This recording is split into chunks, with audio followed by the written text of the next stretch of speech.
श्री राधा राधा राधा राधा राधा राधा राधा राधा श्री राधा राधा राधा राधा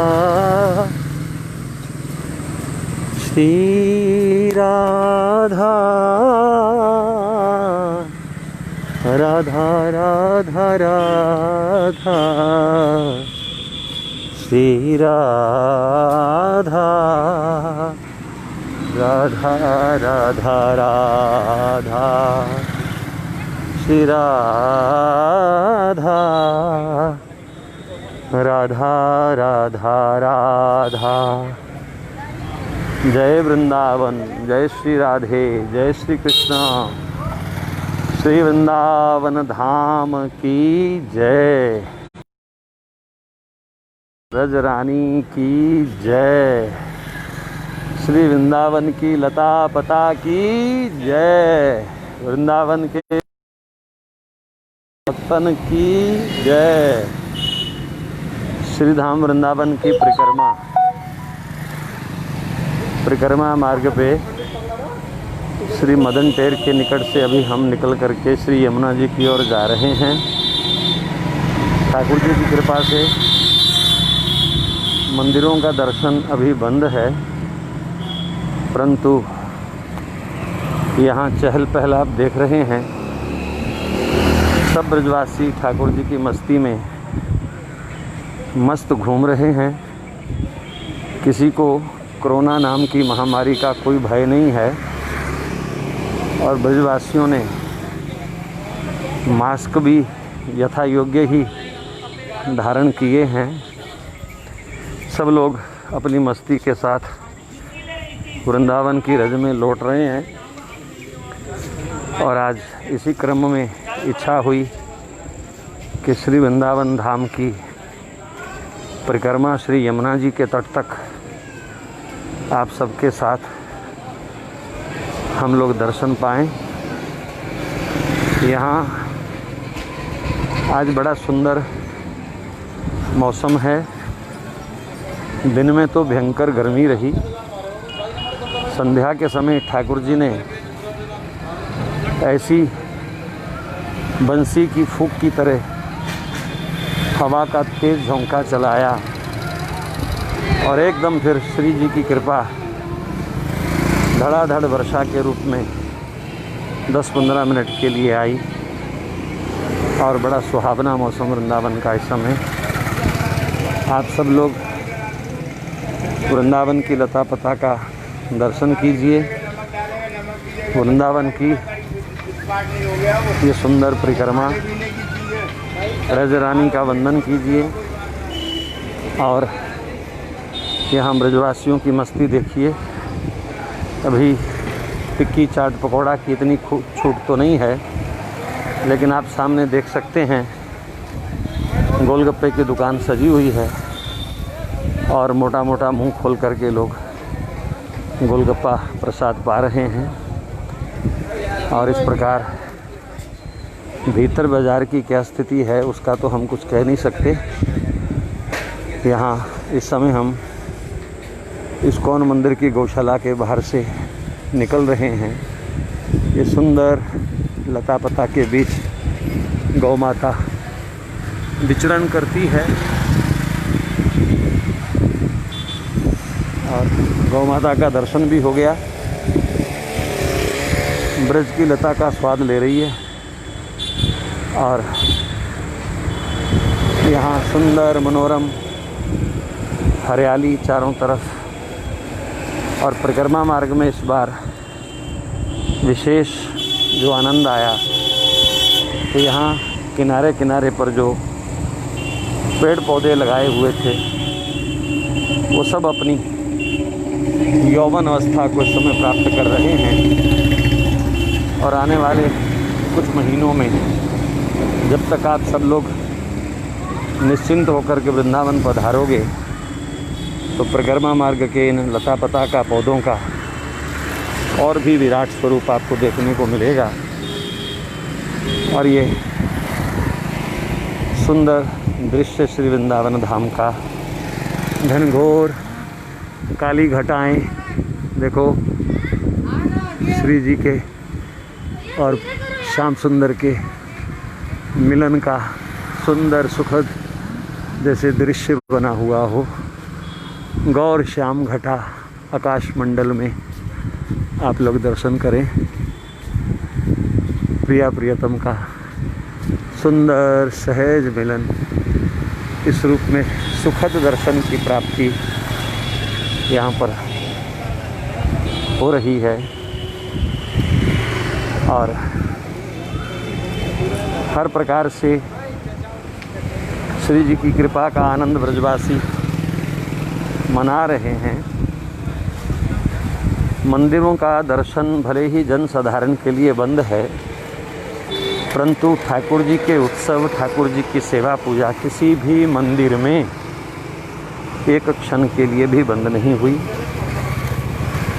सब मंदिरों में विधि विधान से राग भोग सेवा, फूल बंगला सेवा, अष्टयाम सेवा, मंगला आरती से शयन पर्यंत सब सुखद सेवा जो है वो चल रही है।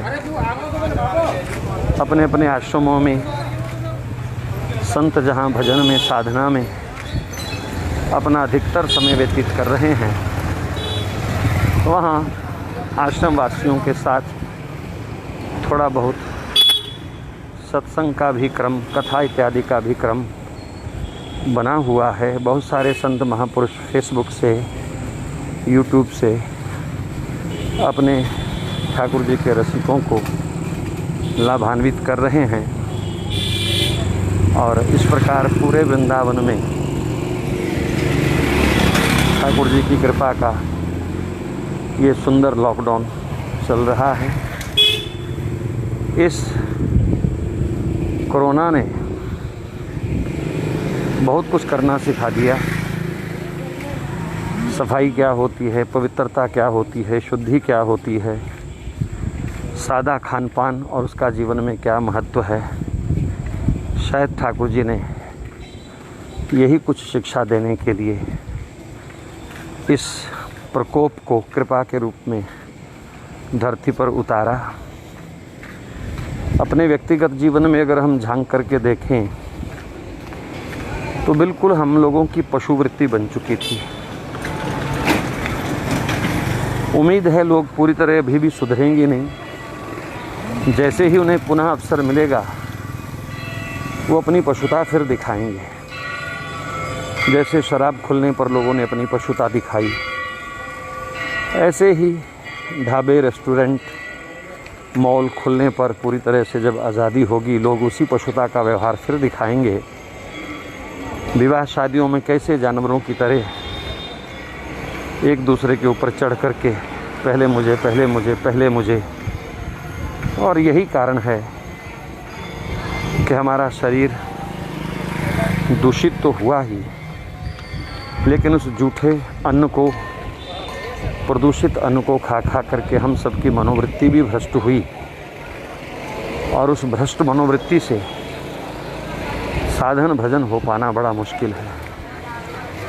इसलिए इस कोरोना काल में जो कुछ भी हमको सीखने को मिल रहा है,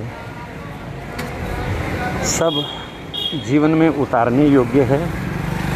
और इसको जीवन का एक अंग बना करके हमारे पुराने शास्त्रों में कहीं भी जाति के आधार पर छुआछूत की कोई परंपरा नहीं थी। हमारे आचार्यों ने स्वयं भगवान श्री कृष्ण गीता में चतुर्वर्णम मया सृष्टा गुण कर्म विभागशः, उन्होंने 4 वर्ण बनाए। कहीं भी जाति और छुआछूत जैसी कोई चर्चा नहीं है।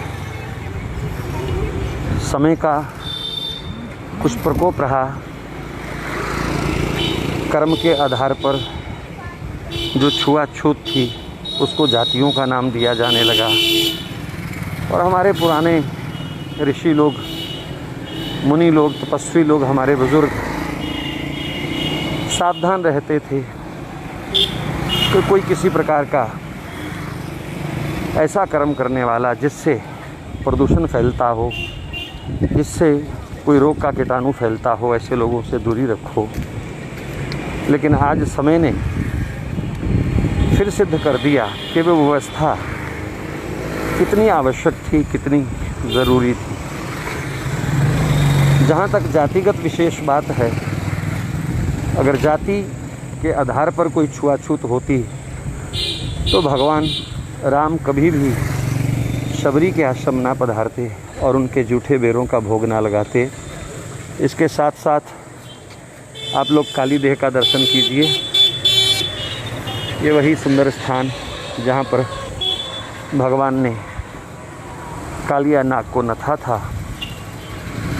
कोई समय रहा होगा यहाँ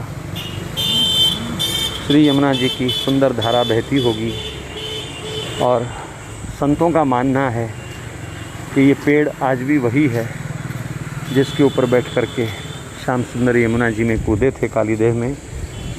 ये वही पवित्र स्थान है। कालिया के मर्दन के साथ भगवान ने बड़ा सुंदर हमको संदेश दिया। हृदय रूपी वृंदावन में भगवत प्राप्ति कराने वाली शुद्ध भक्ति रूपा यमुना जी का प्रवाह है।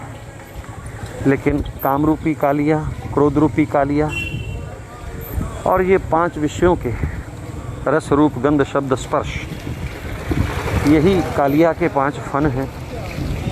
वैसे तो कालिया को यहाँ सहस्र फनों कहा गया, परंतु हम यही मान लें कि हमारे जीवन में भी ये कालिया जिसके 5 फन हैं, रस रूप गंध शब्द और स्पर्श, हमारा मन रस का लोभी बनता है, जबकि मन को केवल भगवान नाम रस का लोभी होना चाहिए। हमारा मन संसार का रूप देख कर के लुभायमान होता है, आकर्षित होता है, मन को दूषित कर लेता है। जबकि जीव का कर्तव्य है वो केवल भगवान अपने राधा माधव के रूप पर ही मोहित हो और उसी स्वरूप को अपना सर्वस्व अर्पण करे।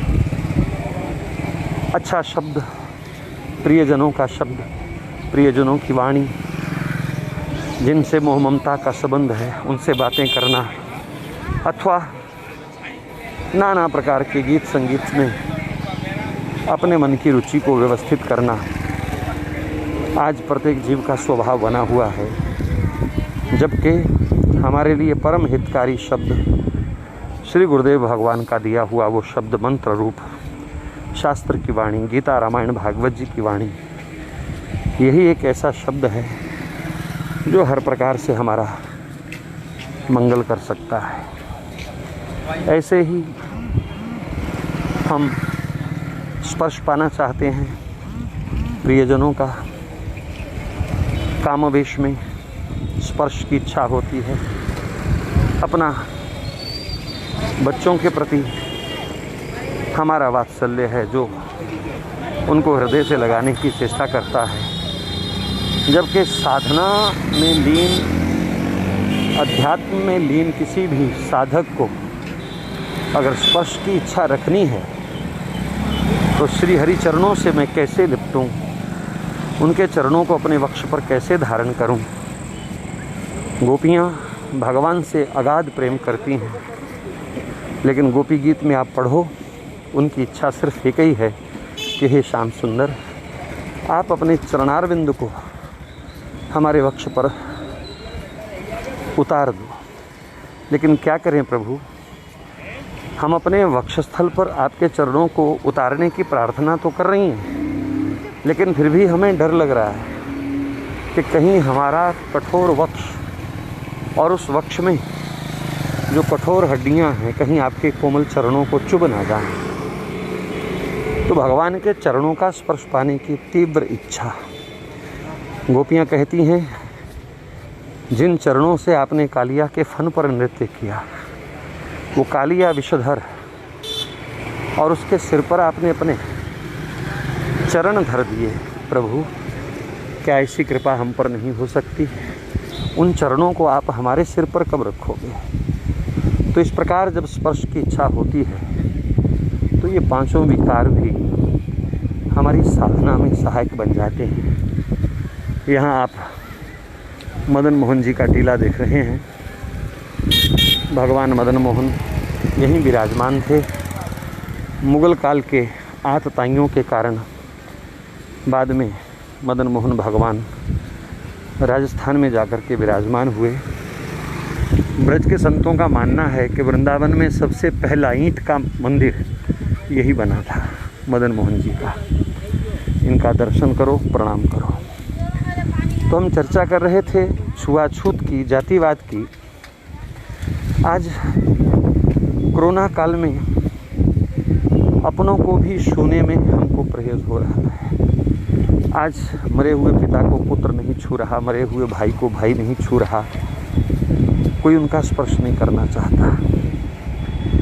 आज पता चलता है कि हमारे ऋषियों की, हमारे पूर्वजों की व्यवस्था किस आधार पर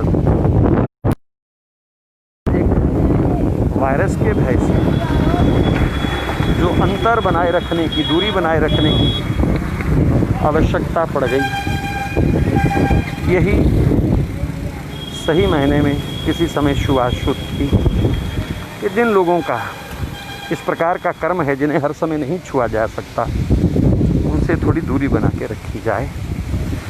बाकी भगवान की कथाओं में ऐसी असंख्य उदाहरणें हैं जहाँ निम्न से निम्न जाति वाले लोगों को भगवान ने गले से लगाया, हमारे ऋषि मुनियों ने उनका आदर सम्मान दिया।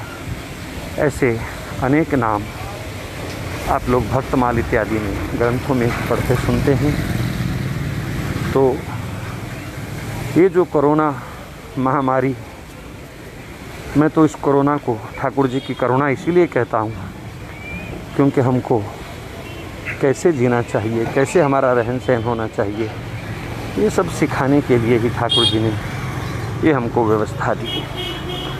पाप कर्म कर करके हम लोग इतने दूषित हो गए।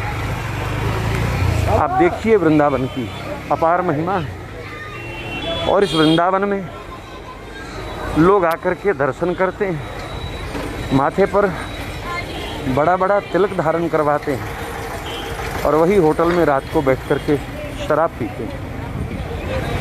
आश्रम का संचालन करते करते ऐसे कई कटु अनुभव देखने को मिले कि किस प्रकार की दूषित प्रवृत्तियां लेकर के लोग वृंदावन में आते हैं। दुनिया भर के भगौड़े कामी लोग यहाँ किस प्रकार व्यवहार करते हैं,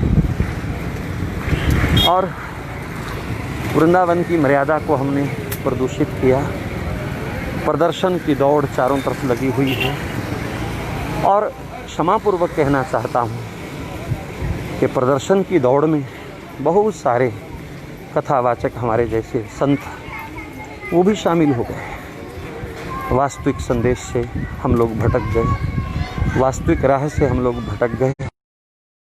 शायद ठाकुर जी ने इसीलिए दरवाजे बंद कर लिए कि जाओ 2-4 महीने घर में तड़प करके देखो, अगर सच्चा प्यार होगा, सच्ची तड़प होगी, तो अपने ठाकुर से मिलने के लिए आप उसी पवित्रता को, उसी शुद्ध मर्यादा को भी अपने जीवन में उतारोगे, तभी मैं आपको दर्शन दूंगा।